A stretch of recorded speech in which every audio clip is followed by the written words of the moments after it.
I am the bone of my sword. Steel is my body, and fire is my blood. I have created over 1,000 blades, unknown to death, nor known to life. Unlimited Blade Blast.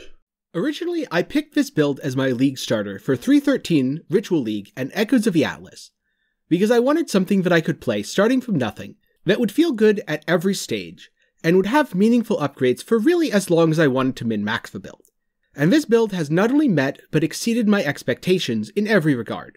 It feels great while mapping, it feels absurd while bossing, the defenses are better than I imagined, and this build is so strong that I will be surprised if it is not nerfed into oblivion as of the 3.14 patch notes. If you're curious how the exact mechanics of Bladefall and Blade Blast work, I have a video about that which will be in the card and linked down in the description below. And if you just want to see this build against some gameplay, I'm going to be releasing a series of build showcases that I'm going to put in a playlist along with this video, that'll show me fighting against things like Shaper, Uber Elder, Maven, the Feared, Simulacrum, 100% Delirious maps, and many other things. But for now, I'm going to talk about the gear and the tree, and why I made some of the choices that I did regarding items, and also how you might be able to replicate some of the items that I'm wearing, especially some of the more expensive pieces that'll be a little trickier to craft. There will be timestamps for each section down below, so feel free to skip around and rewatch sections as you need if you're looking for something like how to craft a weapon, or what gem links to use. Now I'd like to talk about the gems and links, starting with Blade Blast itself. I have it linked to Divergent Poison support, which causes poisons from supported skills to deal damage 10% faster. Regular poison support is totally fine, you still get the chance to poison on hit, which you should not need, because the goal of this build is to have 100% global poison chance, and 39% more damage with poison. I then have Anomalous Vile Toxins, which causes these supported skills to have 10% increased poison duration. This adds a little more total damage, but doesn't really affect my DPS most of the time. If you want, regular Vile Toxins is totally fine. Now for the next 3 gems, I happen to be using Awakened gems, but regular Swift Affliction, regular Unbound Ailments, and regular Deadly Ailments are all totally fine. I just happen to be using the Awakened versions because I could afford them and because I leveled them up. As long as you have 100% chance to poison on Blade Blast, there really isn't anything mechanically that you need for the skill to function, so it's largely just a matter of looking in POB and seeing what gives you the highest poison DPS. Now, if you're lacking in AoE, such as you don't have the helmet enchant, you may want increased area of effect support or awakened increased area of effect support. Personally, I found this to be quite good early on, but I got a significant damage boost when I eventually dropped it for Swift Affliction.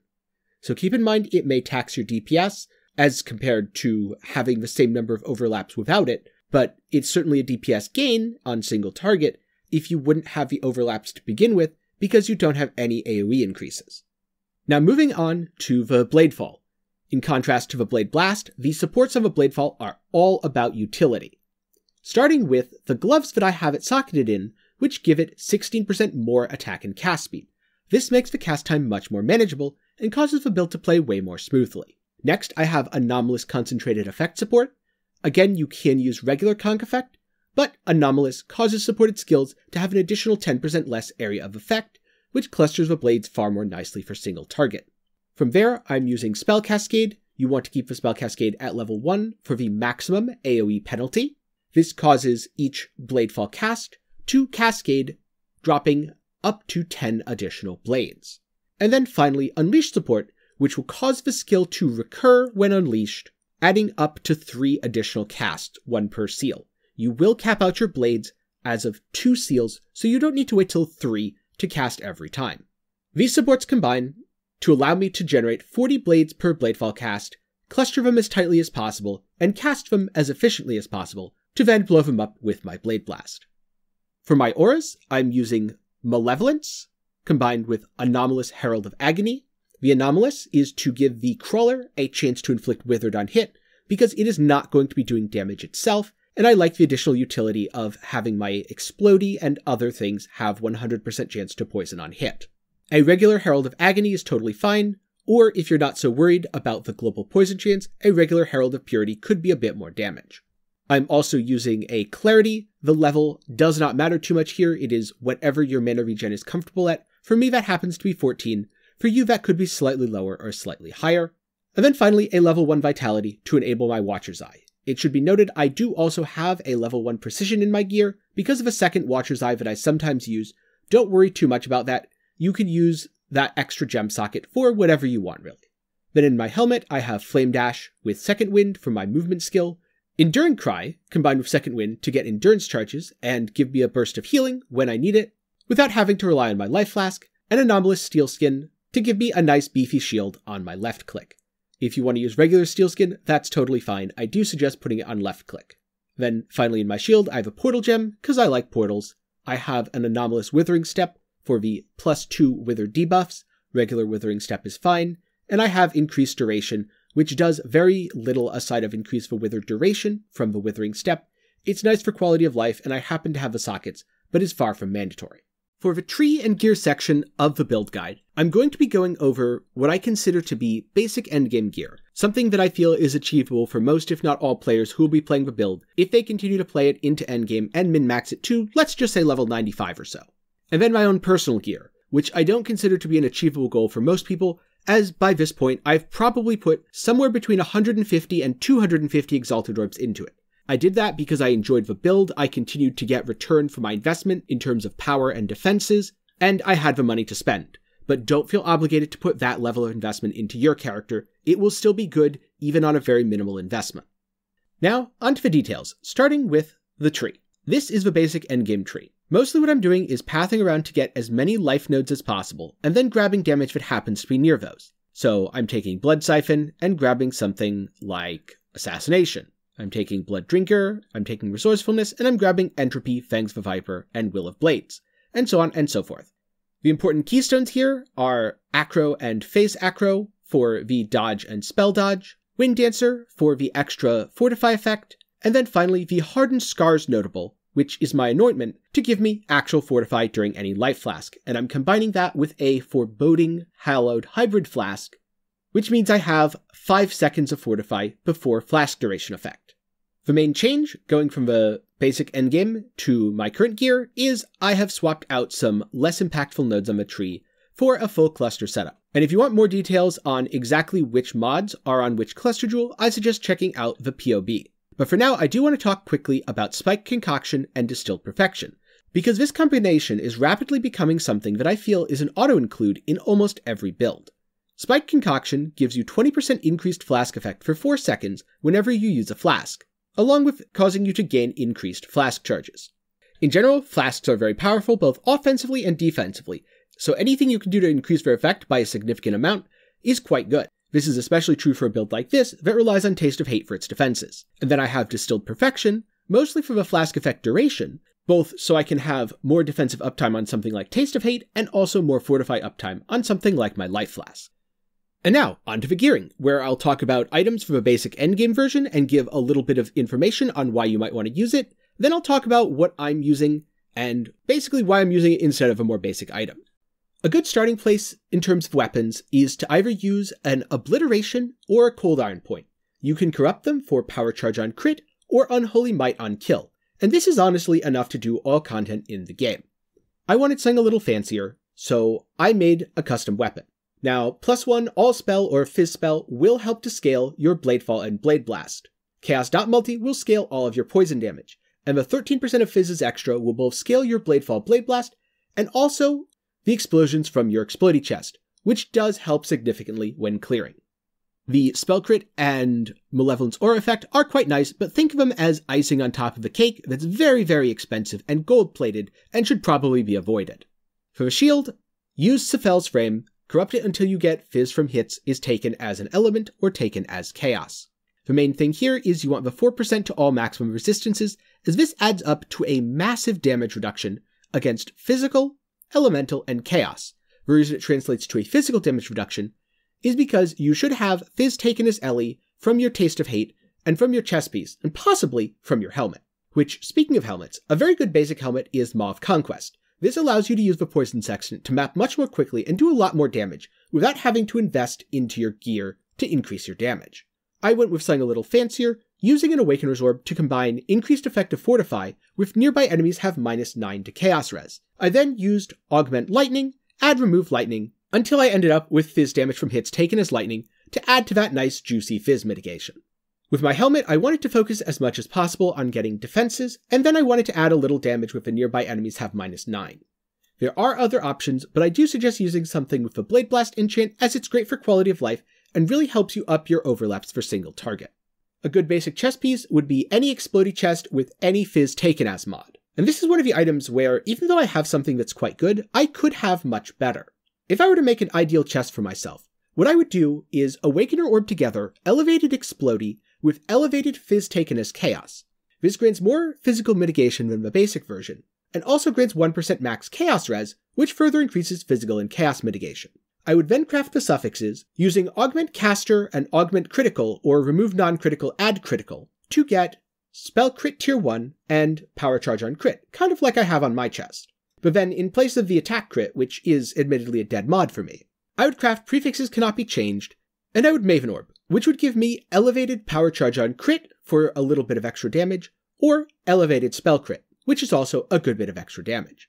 And from there, I'd simply put back the mod that I had taken off with a Maven's Orb, and craft a suffix, as at that point I'd be using Add Remove Life to make sure I had a decent flat life roll of, let's just say, plus 100. Now the gloves, there's no actual difference between the gloves in both POBs. The really important thing is to use either a Shaper or Redeemer base, and make sure it doesn't have an int requirement. Roll the gloves using Essence of Insanity until you hit 16% more attack and cast speed, in combination with either Supported by Blind or Global Chance to Blind on hit. From there, use Reforge Keeping suffixes until you have good life prefixes, and finish it off by crafting Chains to avoid ailments, as being 100% ailment immune is super important for any endgame build these days. The Blind is a nice defensive layer against attacks, and the more attack and cast speed will be great because you're putting your Bladefall in here, and this really smooths out the gameplay. You don't get stuck with that awkward feeling of being in the middle of casting Bladefall and unable to move out of something, or maybe unable to Blade Blast. For the boots, if you want to start out, anything with 35% chance to avoid elemental ailments, in combination with good move speed and life is fine. Resists are a plus. If you want something a bit better, add in Tailwind because you'll deal enough crits that you'll always have Tailwind up, and the 10% action speed, again, smooths the gameplay. It does let you get out a bit more damage, and it helps you move faster. If you're trying to play this on a budget, the Amulet is a slot where you can really save. Get an Ungol's Harmony, you can probably buy one with Hardened Scars on it for pretty cheap, and just use that for the rest of the time you play the character.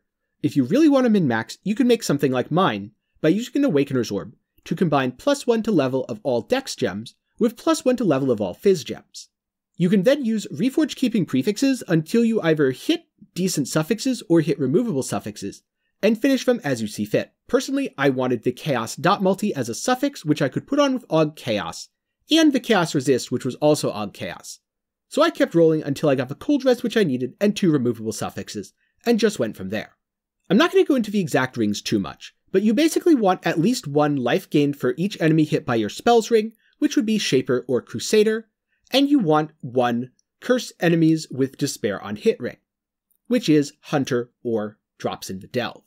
Vermilion rings are a plus, and any sort of attributes like Strength or resistances that you can use are also good. For me personally, I did end up making the Viper Turn, which I'm quite proud of, but it was very expensive, costing around 25 exalts to make. I did it by creating the base, combining a life gain on spell hit with curse enemies with Despair Ring. I happened to hit the tier 1 all res. I then cleaned up the suffixes and used Aug Chaos until I got tier 2 Chaos res. And then I did the long and arduous journey of Add Remove Life until tier 1 life. Again, this was very expensive, but I'm quite happy with the result. Whatever rings you use, do try to use rings with open prefixes where you don't have to craft life, so that you can use non-channeling skills have -9 to mana cost. You will not be able to sustain the cost of your Bladefall and your Blade Blast if you don't have this, so it is very important to the gearing. Now, Vestigian Vice is nothing too special, just look for something with Chaos Res, General Resists, and life on it. If you want to get fancy, you can pretty much guarantee life and percent life by using a Hunter Belt. There are only 3 life prefixes on Hunter Belts: Flat Life, Increased Maximum Life, and Flask Life Recovery Rate. So if you get tier 1 or tier 2 Flat Life, you can then double Aug Life, and you'll always end up with at least 7% increased maximum life, on top of a Flat Life, after using the fertile catalysts on it. For the Searching Eye Jewel, I ended up using the same one in both versions of the build because it's very simple. As much life as you can get, chance to gain Onslaught on kill to help you move a little bit faster and clear more smoothly, and then whatever filler you need such as fixing attributes, fixing resists, or whatever else. For the Flasks, I'm using a Foreboding Hallowed Hybrid Flask of Warding. This is to give me curse immunity, and also to keep Hardened Scars up for the entire duration. If I used a normal life flask, as soon as my health hit full, the flask effect would end, but with a Foreboding Flask, it is still technically active until the entire duration of 5 seconds expires. I'm then using a Diamond Flask of the Order. I found that Bottled Faith was kind of a trap as enemies moved out of a consecrated ground, and Corlito's Signature didn't do all that much for me, because it was mostly just poison duration, which looks really good in PoB, doesn't actually do anything in PoE when the enemy dies long before your poisons have even come close to expiring. I then add a Basalt Flask of Staunching. I am immune to Corrupted Blood, but there are regular bleeds that hurt too, and I wanted the extra fizz reduction from a Basalt Flask, a Quicksilver of Adrenaline to help run faster, and Taste of Hate, which when paired with Hardened Scars, is a big part of the defenses of the build. Taking a bunch of fizz as Ellie essentially means you don't take a massive amount of fizz damage, which is great for builds like this that can't get access to armor. The really important part of a basic Watcher's Eye would be the life gain on hit while affected by Vitality, and then using a level 1 Vitality. Life gain on hit is great because it's recovery that's instant and based off of your hit count. With every cast you hit 20 to 50 times on a single target, this gives you back a ton of life. If you're doing self-poison, you of course need the Golden Rule, as that's the unique jewel that enables it. And now I'd like to talk quickly about the cluster jewels and what you might want to look out for as you transition into endgame gear. For your large cluster, you want Grim Oath and Overwhelming Malice. This will give you 10% of Fizz's extra Chaos, which is a great damage scaler, and Unholy Might, which is also very good as Chaos damage helped you poison. For the last notable, it really can be anything at all, so just go with whatever you happen to get. For the Chaos.medium, I'm not using anything too special here, I just picked a node with life on it in combination with a node with good damage. Feel free to use other notables on your Chaos dot or dot medium cluster. And as I've already talked about, the Flask cluster is very important. It helps with Flask uptime, which is key to the defenses of the build, and it's getting harder and harder to not include a medium Flask cluster like this on every build I play. Then finally, for the smalls, I looked for Fettle with flat life, and I then used Reforge item keeping prefixes until I got suffixes that were at least usable, which in my case was fixing attributes and adding a bit of cold res. But feel free to roll the suffixes to whatever you find helpful. Let's say you're missing fire res, get fire res. You're missing chaos res, get chaos res. It really doesn't matter too much, as it doesn't need to be anything specific. And if you're wondering more about how to make some of these items, I'm going to be doing more videos on harvest crafting, where I go into some harvest crafts, including items similar to some of these, in much more detail. So be sure to subscribe to the channel and ring the notification bell, so that you'll be notified when I upload those. So now, in closing, let me say that this build has been incredibly strong. There was really no point in the game at which it didn't feel good. I league started it, I started from absolutely nothing at all, and I continued to improve my gear for around 3 weeks before finally deciding that I'm going to play a second build for the league. The reason it took me so long is I was just enjoying what I was playing. I threw this up against all the new content, including Maven, the Feared, 100% Delirious maps, Simulacrum, and many other things. And over the next few days, I'm going to be uploading a series of build showcases with my character against all of those boss fights. So if you're considering playing the build, and want to see how it performs against any of those, they will be in a playlist with this build guide, and I'll have that finished over the next few days, so keep an eye out for it. But for now, just let me say that this Bladefall Blade Blast Assassin has been amazing. It is my favorite build of recent history, and I will be hard-pressed to find a League Start build that feels as good, is as strong, and scales as well into the endgame. It constantly surprised me both how many hits I could take without dying, and also how much damage the build was able to output, and how meaningful the upgrades felt. When I went from spending 2 or 3x on my gear to 20x, it felt great. When I went from spending 20x to 50 to 60x, it felt great.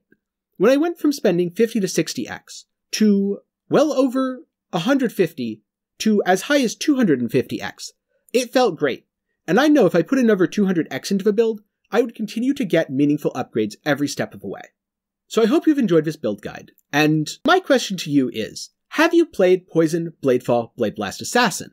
And if not, is that going to be your next character? I highly suggest playing it because I don't think this build is going to survive the patch notes for 3.14. I suspect that it is far too powerful and going to get nerfed into oblivion. so you might as well enjoy it while it lasts. But who knows?